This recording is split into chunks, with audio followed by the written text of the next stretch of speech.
குயிக்காக ஒரு evening snacks recipe எப்படி செய்யுதுன்னு பார்க்கலாங்களா. வீட்டில் இருக்க 3 பொருள் போதும். முட்டை, உருளைக்கிழங்கு, வெங்காயம். இதை வச்சு செஞ்சிடலாம். ஃபஸ்ட்டு ஒரு உருளைக்கிழங்கை நல்லா தோல் சீவி எடுத்துக்கலாம். அதுக்கப்புறம் நம்ம காய் சீவோம்ல, அதில் சின்ன ஹோல் இருக்குள்ள, அதில் துருவி எடுத்துடணும். பெரிய ஹோல்லையும் இது பண்ணலாம், ஆனால் சின்னதில் பண்ணால் தான் நமக்கு முட்டையில் இருக்கிறதே, அந்த ஆம்லேட்டில் இருக்கிறதே தெரியாது. அதனால் சின்ன ஹோலில் நல்லா இந்த மாதிரி மெல்லிசாக துருவி எடுத்துக்கலாம். அடுத்து இதை நல்லா வாட்டரில் ஒரு 2 டைம்ஸ் நல்லா வாஷ் பண்ணி தண்ணி இல்லாமல் புழிஞ்சு எடுத்துக்கோங்க.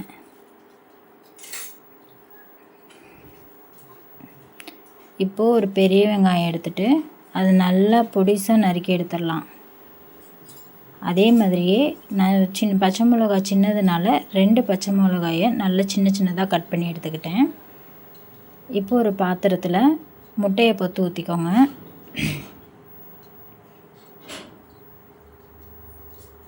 அடுத்து நம்ம துருவி வச்சுருக்க உருளைக்கிழங்கு, பொடிசாக நறுக்கி வச்சுருக்க பச்சை மிளகா, அடுத்து பெரிய வெங்காயம் 1 அதையும் சேர்த்துக்கலாம். இது எல்லாத்தையும் சேர்த்துட்டு மஞ்சள் கொஞ்சம், அதே மாதிரி பெப்பர் தூள் கொஞ்சம் சேர்த்துக்கோங்க. இப்போ நல்லா ஸ்பூனை வச்சு பீட் பண்ணிக்கலாம். நல்லா பீட் பண்ணுங்கள். இப்போ நான் எனக்கு இன்னொரு முட்டையும் நான் ஆட் பண்ணிக்கிறேன். 2 பேர் சாப்பிட்ணும் அப்படிங்கிறக்காக நான் இன்னொரு முட்டை ஆட் பண்ணிக்கிறேன்.